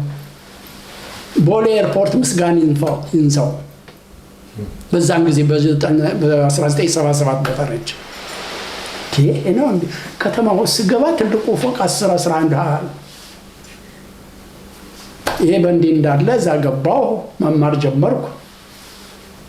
በ1982 በፈረንጅ የግራጁዌሽን ሊሆን የመጀመሪያ ዲግሪ ላገኝ 2 ወር ሲቀር አምባሳደሩ ፋንታይ ቢፍቱ ይባላሉ። አምባሳደር ፋንታይ ቢፍቱ ይደውሉና ጓድ መንግስቱ ከልኡካቸው ጋር ቻይና ስለመጡ ቤጂንግ እንድትመጡ ምናምን ይሉናል። አይ እኛ የፋይናል 2 ነን፣ እዛ ሃንጆ የምትባል ከተማ ነው ያለነው፣ ሻንግሃይ አጠገብ ነው። 2 ነን እና እንድትመጡ ሲሉን አይ እኛ ቲሲሳችን ዲፌንድ የምናደርግበት ሰዓት ስለሆነ አይመቸንም አልናቸው። በዚህ ተለያየን ማለት ነው። ከ3 ቀን በኋላ እንደገና ስልክ ተደወለና አይ ሃንጆ ሊመጡ ነውና ጓድ መንግስቱን እንድታገኟቸው በዚህ ሆቴል በዚህ ሰዓት ተባለ። እሺ መጡ። የማውነን ልብስ ለብሰን ገባን። ያኔ የሚለበሰው ያ የጥብቆ ነበረ። ገባን። ዴሊጌሽን ወደ 20 ሰዎች ነበሩ። እነ ፋሲካ ሲደልል ምናምን የምትሏቸው ሰዎች ሁሉ ትላልቅ ባለስልጣኖች አብረዋቸዋል። እና እሳቸው አልነበሩም። ስንገባ ራት ሲበሉ ነው የገባ ነው። ልክ እኛ ሲመጣ ተመጡ። ቀጥታ ወደ እኛ መጠው ጨበጡን። ከዛ እጃችንን አስነሱ ይዘው እሳቸው የሚቀመጡበት ጋር አስቀመጡ። ከዛ ራት እየበላን ምናምን ጠየቁን።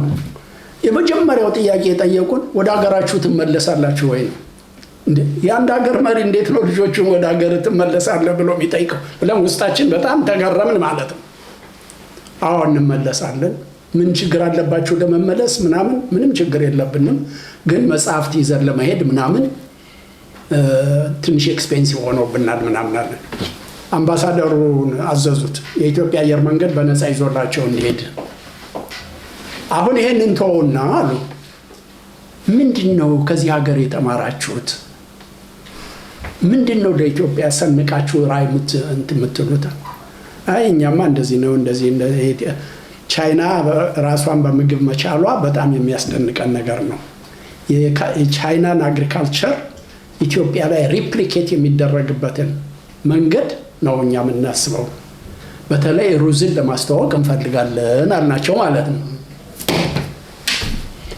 እንዲሁም የሚገርማችሁ ነገር ነው፣ በፍጹም አረሰው። ዛት ኢዝ ዋት አይ ኒድ። እናንተ ስትመጡ አሉ ቀጥታ እኔ ቢሮ ነው የምትመጡት። ፋሲካ ስለደል ስልክህን ስጣቸው፣ እንደመጡ ይደውሉልህ፣ እኔ ጋር ይዛቸው ትመጣለህ። እና ሩዝን ያቀራቀፍ ፕሮጀክት እናደርገውና እናንተ የኛ አድቫይዘር ትሆናላችኋል። ይሄ ነው እንደ መንግስቱ እኛ ምንጠላው የነበረው እንደዚህ ነው እንደ ምናምን እንደዚያ። አሁን እሳቸውም ሄዱ፣ እኛም ተመልሰን ትምህርት ቤታችን ይሄን ሲሰሳችን ዲፌንድ አድርገን ተዘጋጅተን ኢትዮጵያ ገባን፣ አዲስ አበባ ገባን። አዲስ አበባ ስንገባ አሁን እንግዲህ እዚህ ላይ እንድትይዙልኝ የምፈልገው ነገር አለ። እኛ ምሁራን እውነቱን ለመናገር በጣም የታመምነን፣ በተለይ ቢሮክራትስ። ደወልንላቸው፣ ፋሲካ ሲደውልን የማዕከላዊ ፕላን መምሪያውን ደወል የተሰጠን አነሱት። አሁን ቢዚ ነን ሊያገናኙን እንዳልፈለጉ ገባን ማለት ነው። ምንድን ነው የሚታያቸው ይመስለኛል እነዚህ ባለስልጣኖች ሊያገናኙን ያልፈለጉት ሞስት ፕሮባብሊ እኛንን ኢምፖርታንት ሊያደርጉን ይፈልጉ ይሆናል። ምናልባት መንግስቱ ኃይለማርያም የእኛ ኢንተርፕሬቴሽን እንትን አላለም። ወዲያው ግብርና ሚኒስቴር ተመደብን። ግብርና ሚኒስቴር ተመድበን እንደጨረስ አሁን ተኮላ ደጀኔ የሚባሉ እዚያው መጽሐፉ ላይ ታገኙታላችሁ። ተኮላ ደጀኔ የነበረ ሚኒስትራችን፣ እሱንን በቅርብ አነጋገር ነውና አይ ጓድ ተኮላ ጓድ ሊቀመንበርን ለማግኘት ሞክረን አልተናል እና እንደዚህ አይነት ራዕይ አለ፣ ሩዝን ማስተዋወቅ አለብናል። እንዴ በደንብ እንጂ ማን ነው እንደዚህ የሚሉ በደንብ ማንኛውንም ነገር ማድረግ ትችላላችሁ፣ እኛ እንደግፋችኋለናል። በዛን ጊዜ IIR ይባላል፣ ኢንስቲትዩት ኦፍ አግሪካልቸራል ሪሰርች። እነሱ ቬሪፋይ ያላደረጉት እህል ኢትዮጵያ ውስጥ አይሞከርም። ምክንያቱም የሪሰርች ናቸው፣ አዲስ ነገር ተሞክሮ ነው። ሪሰርቾቹን ስብሰባ አድርገን ይዘን ስንሄድ እናንተ ናችሁ እንደ ሩዝ አሁን ለማስተዋወቅ የምትሞክሩት የኢትዮጵያን ሕዝብ ባህልና ጤፍን ልትቀይሩ ምናምን በቃ እንዲያው ልነግራችሁ ከምችለው በላይ አጣጣሉ። በጣም በሸለ ሪሰርች እኮ ዋናው አዳዲስ ነገሮችን ማስተዋወቅ ነው፣ መርምሮ እንዴት ነው እንደዚህ የምትሉት ምናምን ብንል በፍጹም። በዛን ጊዜ ደግሞ ምን ነገር ነበር መሰለህ፣ ከምዕራብ ሀገር ከተማሩትና ከሶሻሊስት ሀገር ከተማሩት ጋር ትልቅ መቃቃርና መናናቅ ነበረ እና they just consider us እኛ ምንም እንደማናቅ ኢግኖራንት ምናምን። አይ በቃ ተወታና ተኮላን ነገር ነው ተመልሰን ሚኒስትራችን እንደዚህ ያሏቸው እና ምን ይሻላል? አይ እኛ በፕሮቶኮሉ መሰረት ነው እንጂ የጠየቅናቸው፣ ከዚህ በኋላ እኛ እኮ ዳይሬክትሊ ራሳችን ሙከራ ማድረግ እንችላለን አልናቸው። አልነው go ahead እናንተ የምትፈልጉትን ነገር እንትን እላለሁ። ይህንን ሲለን እኛ ምንድን ነው ያደረግነው?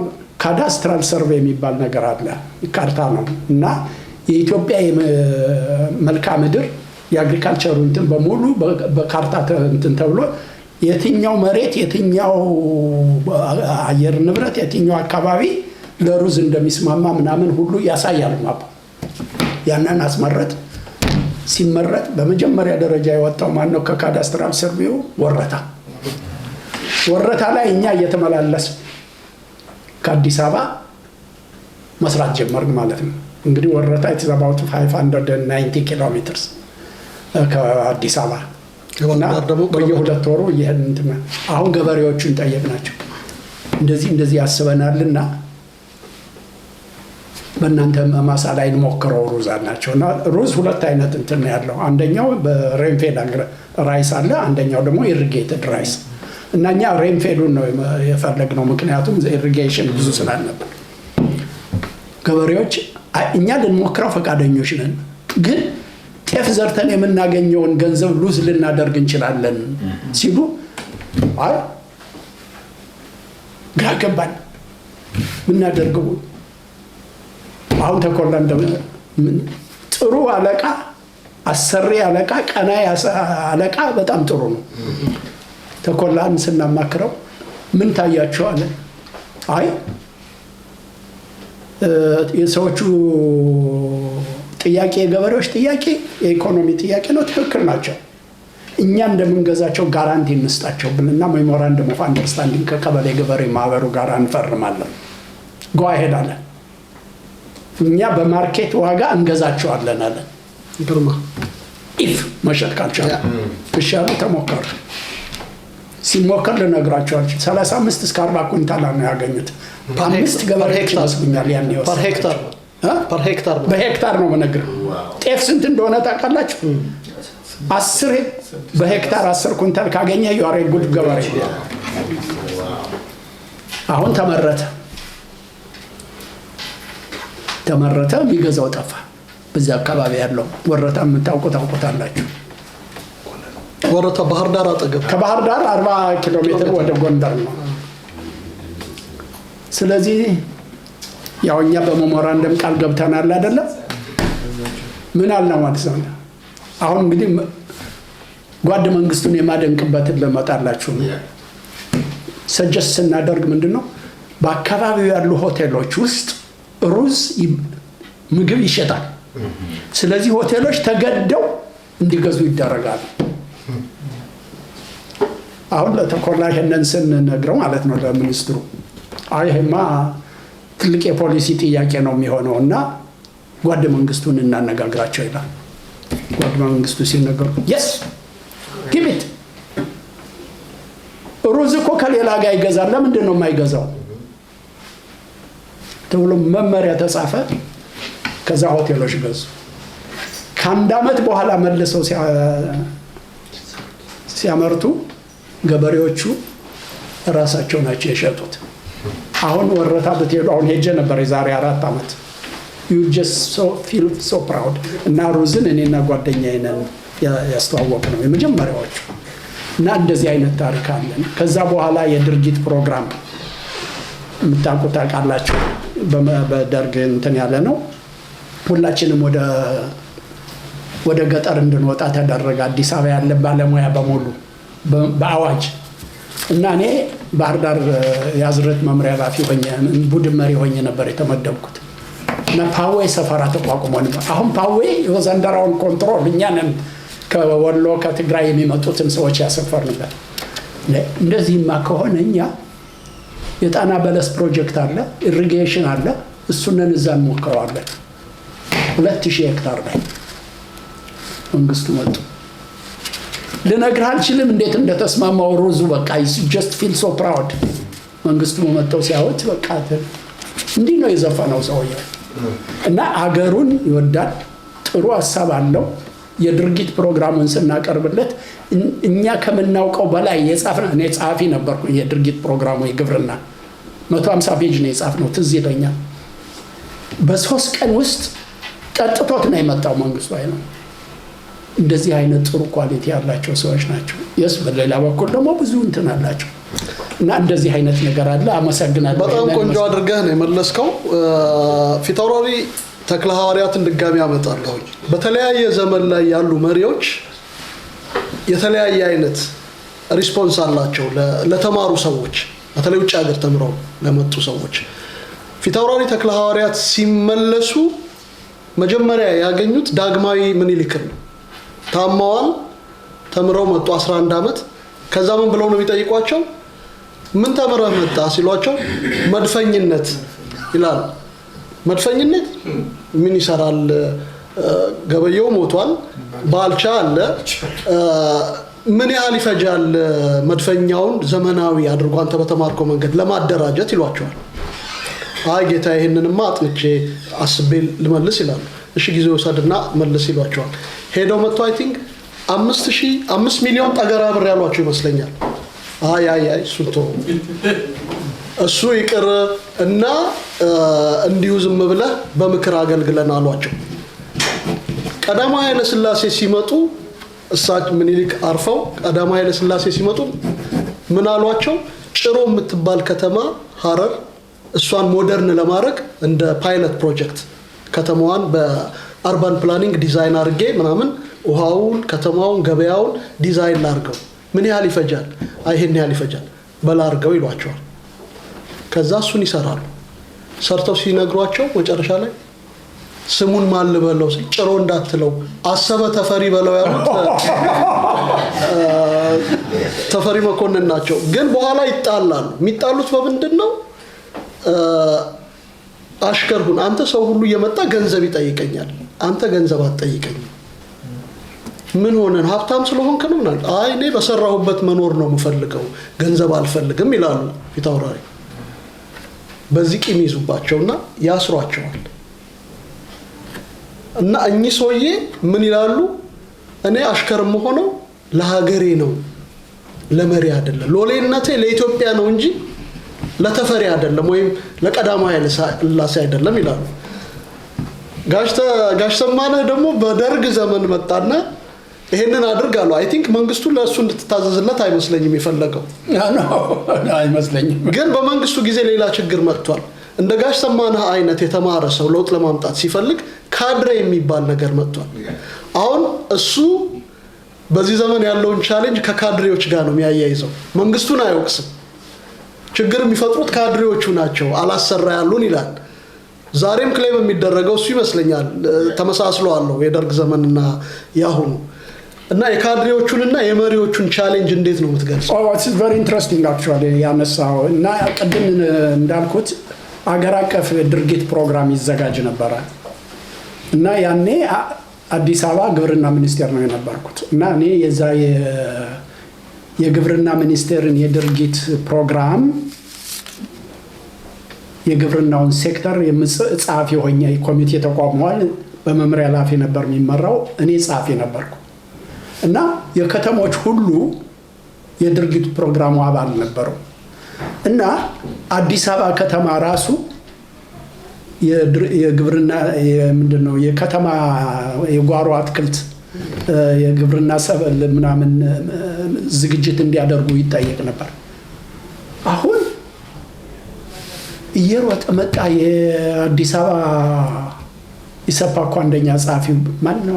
ዶክተር በቃ ረሳሁት ስሙን። መጣ መምሪያ ጠራን፣ ሰበሰበን። ምን አለ? የዘር እጥረት ገጠመ። አሁን ምክንያቱም የድርጊት ፕሮግራሙ ብዙ ዘር ያስፈልጋል። የሰብል፣ የስንዴ ማን ነው የስንዴ የበቆሎ ምናምን። ምን አለ? የበቆሎ ዘር በመኸር ማን ነው በበልግ አምርታችሁ ለመኸር ዘር እንድታደርሱ ትእዛዝ ሰጠ። ትእዛዙ ራሱ it was so terrifying። በቃ ሁላችንም ጸጣን። አለቃ የመምሪያ ኃላፊ ነው፣ አወቃይና ለሚባል በጣም በጣም ጨዋ ሰው ነው እና መናገር አልፈለግም። እንዴት ነው እንደዚህ አይነት ሰዎችን ዝም ብለን የምናልፈው? እኔ እኮ ከኮሚኒስት ሀገር ነው የመጣሁት፣ የተማርኩት ከቻይና እኮ ነው። እንዴት እነዚህ ካድሬዎች እኮ ነው ብዙ ነገር ያበላሹት፣ ማሆንም ያበላሹት ምናምን አልኩኝ። ጓድ ከንቲባ አልኩት፣ እንዲሁ ለመሆኑ ልጠይቆት በበልግ ተዘርቶ የተመረተውን በቆሎ ዘሩን ለመኸር እንዴት እንደማድረግ እንደማይቻል ያውቃሉ አልኩት። አላውቅም አለኝ። ይሄ ነው እኮ ችግሩ። ዶርማንሲ ፔሪዮዱን ስላልጨረሰ ለመኸር እርሻ አይውልም ዘሩ። በገጠር አድገው ከሆነ እንደኔ ያልኩ በቆሎ ወዛች ሳሯ ጎጆ ላይ የሚያንጠለጥሉት ለምን ይመስሎታል አልኩት። አላውቅም። አለማወቅም ማወቅ በጣም ትልቅ ነገር ነው። ለዚህ ነው ስለዚህ አይደርስም አናደርገውም የሚሆን ነገር የለም። በቃ ሰደበን እንትናለን ጠረጴዛ መጥቶብን በቃ ወዲያው ነገሩ በጣም ከባድ እንደሚሆን ስላወቅ ሚኒስትራችን ተኮላ ደጀኔ ነገር ነው። ተኮላ ደጀኔ በጣም ብልጥ ሰው ነው። ለመንግስቱ ኃይለማርያምን በጣም ቅርብ ስለነበር ደውሎ ነገራቸው። ዶንት ኢንተርፌር በእነሱ ሰዎች ፕሮግራማቸውን፣ ባለሙያዎችን አክብሩ። እነሱ ካሉ ልክ ነው። ከሌላ ጋር ዘር ፈልጋችሁ እንትን ትላላችሁ። ባይሲስ ታይም እኛ የዘር ማባዣ ጣቢያ አቋቁመናል። ማነች እዚህ መራዊ አጠገብ ያለች ረስተዋለሁ። ቢኮሎ ባይ በታች ያለች እዛ ላይ እኛ የዘር ማባዣ እንትን ብለን ምክንያቱም የድርጊት ፕሮግራሙ ለዚህ ለሰፈራ ጣቢያ እና ካድሬዎች ለመታወቅ እድገት ለማግኘት መሪዎችን ያሳስታሉ። መሪዎቹም አይሳሳቱም ማለት አይደለም፣ ወይም ጥሮችም ናቸው ሙሉ በሙሉ ለማለትም አይደለም። የካድሬ ኢንፍሉዌንስ ግን እጅግ ከፍተኛ ሀገራችንን እዛ ያደረሳት። ቻይናን በማኦ ሴቱንግ ጊዜ እንደዚህ ያደረጉ ካድሬዎች ናቸው። ምንም ይሄ በደንብ እንዲታወቅ ፈልጋለሁ። ግን የኛ ግን ጥላቻችን ደግሞ በጣም ቂመኛ ነን፣ በጣም ሲበዛ። ቻይና ለምንድን ነው ማኦንን ያላወገዙት? አሁን ያሉት ድረስ ምንድን ነው ያሉት? በኮሚኒስት ፓርቲያቸው ተሰብስበው የዛሬ 28 ዓመት ነው 30 ዓመት ማኦ ያስደን ሎት ኦፍ ዳሜጅ በሀገራችን ላይ ኮሎሳል ዳሜጅ አድርጓል። ነገር ግን 80% ኦፍ ሂዝ ላይፍ ለቻይና እድገትና ለቻይና ህዝብ የሰራ ስለሆነ ውልነት ተችል አክብረን ነው ምን ይዘው ነው ያሉት። ኢንትረስቲንግ ነው እና ይሄ በጣም ትልቅ ትምህርት ነው ለኔ ማለት ነው። በጣም ኢንትረስቲንግ ነው። ታንክ ዩ። ጋሽ ሰማና ገጠር ተወልዶ ነው ያደገው። የሚያደንቀው በዓለም ላይ የገበሬ አብዮት የሆነውን የቻይናን አብዮት ነው። የቻይና አብዮት is against ማርክስ ቲዮሪ ነው የተካሄደው። የማርክስ ቲዮሪ አብዮት የሚካሄደው በላብ አደሩ ነው የሚለው። ግቡም ዲክታተርሺፕ ኦፍ ፕሮሌታሪያት የሚለውን የወዛደሩን የበላይነት መመስረት ነው። አንተ ገበሬ ስለሆንክ ነው፣ የገበሬ ልጅ ስለሆንክ ነው፣ ግብርና ስለተማርክ ነው ከማኦ ሀሳብ ጋር የገጠምከው የተጣጣምከው ወይስ? አይ ዶንት ኖ። ለምን መሰለህ ይሄን ቀደም ሲል አገር ቤት እያለ ከኮሚኒስቶቹ ጋር በአይዲዮሎጂ አይጣጣም። መጽሐፉ ላይ እንደነገረ አይዲዮሎጂውን እንዲቀበል ሲያባብሉት እሺ ብሎ ኮሚኒዝምን አልተከተለም። እንደውም ምን ይለዋል ኃይሉ ገብረ ዮሐንስ ገሞራው ቻይና ተገናኝተው አብረው ተምረዋል። ኃይሉ ገብረ ዮሐንስ መቼ ነው ተራማጅ የምትሆነው ይለዋል። ተራማጅ አልሆነም ማለት ነው፣ ግን ማኦን ያደንቃል። እና ምንድነው ምክንያቱ ብዬ ያሰብኩ ነበር። አንተ አይ ቲንክ ምክንያቱ በጣም ቀላል ነው። እኔ እንደተረዳሁት በኢትዮጵያ ውስጥ ፕሮሌታሪያት የሚባል አልነበረም በዛን ጊዜ አብዮቱ ሲፈነዳ። ፕሮሌታሪያት እኮ ፋብሪካ ውስጥ የሚሰራ ምናምን ማለት ነው። 85 እስከ 90% የሚሆነው ኢትዮጵያ ከእጅ ወደ አፍ የሆነው ገጠር እየኖረ ፕሮሌታሪያት ሬቮሉሽን የሚባል ነገር ለእኔ ሳይንስም አይደለም በምንም። ቻይና ኤግዛክትሊ ዘ ሴም ሲቹዌሽን ነው። 85 to 90% of the people የገጠር ከእጅ ወደ አፍ የሚሆን ነው። I will tell you one example. የቻይና አብዮት ሲካሄድ እና ቻይና በ1949 ቤጂንግን ሲይዙ እነ ማኦ ሴቱንግ በረሃብ ምክንያት የሚመገብ ጠፍቶ እናት ልጇን ለ1 ኪሎ ግራም ጤፍ ልጇን የምትሸጥበት ነበር ሁኔታ ነው የነበረው። ሩዝ But China, Mao revolutionized that country.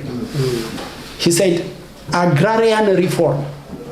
Agrarian revolution is the basic revolution for my country ብሎ ስላሰበ እኔም በዛ ስለተስማማው ነው እንትን ብለው የነበረው እና በአንድ ዓመት ውስጥ ፉል ነው አይደል? እዛችሁ ውስጥ እንዴት እውነት ይገባል? እንደዛ ማለት እዛ እንወርዳለን። ስንወርድ የሚሊተሪ ካምፕ ነው እና ሌላ አውቶቡስ እንዲህ እያልን ስንትን ስልን ብርድ አንቀጥቅጦና መጥቶልና ዶንት ሙቭ ተባልና የቀዩን ጦር በጣም ነበር ማደንቀው የሰሩትን ምናምን ታሪካቸውን ብዙ አንብቤያለሁ ብዙም ሰምቻለሁ ምናምን ወሰዱን እና ሰሩ። በዛን ጊዜ እኔ ቋንቋውንም አልችልም ምንም አልችልም። ሌሎችም አብረውኝ ነበሩ አሉ። ኃይሉ ነው ወር ዲቤቲንግ he was debating ወስደው አንዲት ክፍል ውስጥ አስቀመጡን። ከዛ ኮሎኔል ነው ሻምበል ይመጣል ተባለ ምናምን ከቤጂንግ እስኪመጡ ከቤጂንግ about 30 ኪሎ ሜትር ወጣ ብሎ ተሰቃየን ነው ማለት። ከዛ አምባሳደሩ ኢንፎርሜሽን በውጭ ጉዳይ ሚኒስቴር ይደርሳቸዋል ማለት ነው። ፋንታይ ቢፍቱ ደግሞ አንደኛ ጻፊያቸውን ይነግሩና ተነጋግረው እንደዚህ ነው በስተት ነው ምናምን ተብሎ ተነጋግረው እንድንለቀቅ ይሆናል እና about 24 hours ነው እዛ የታሰር ነው። ያ ሁሉ ሲሆን ሻይ እንኳን ረሃብ ሞትን ነው የምትበቅ እንደዚህ ነው እንደ ቻይና ቻይናችሁ እንዴት ነው ምናምን እነሱ ስራቸውን ነው የሚሰሩት የታዘዙትን ነው የሚሰሩት። ሜካኒካል ናቸው ደግሞ ቻይናን ዲሲፕሊናቸው ልነግርህ አልችልም። አይ ቲንክ በዚህም ነው አሁን እዚህ ያሉበት ደረጃ ላይ ሊደርሱ የቻሉት። የስራ ዲሲፕሊናቸውን ከቻይና በፍጹም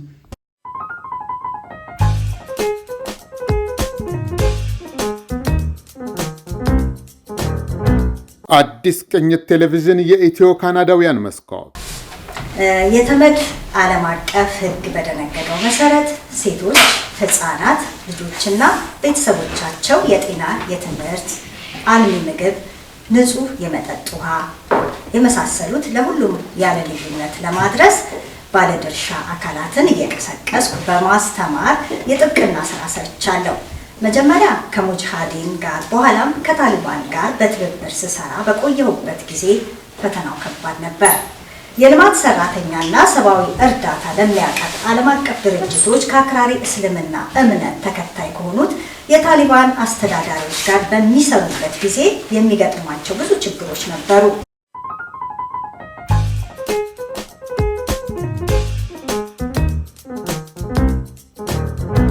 አዲስ ቅኝት ቴሌቪዥን የኢትዮ ካናዳውያን መስኮት ትላንትን በትዝታ ለማየት ዛሬም ባስተውሎት ለመመልከት ነገን አሻግሮ ለመተለም በበሳል ጋዜጠኞች ብቃት ባላቸው የፕሮዳክሽን ባለሙያዎች ትንታግ በሆኑ በጎ ፈቃደኞች እየተደገፈ የኢትዮጵያውያንን ባህል ከሌላው ካናዳዊ ባህል ጋር ያስተሳስራል። በምንኖርበት ምድረ ካናዳ ገጽታችንን በካርታ ላይ ያሰፍራል። አዲስ ቅኝት ቴሌቪዥን የእናንተው ማህበረሰባዊ ድልድይ ሆኖ ትላንትን ከዛሬ ዛሬን ከነገ ጋር ያስተሳስራል። የብዝሃነት መስኮት በሆነው የኦምኒ ቻናል በየቤታችሁ ይመጣል። አዲስ ቅኝት የኢትዮ ካናዳውያን መስኮት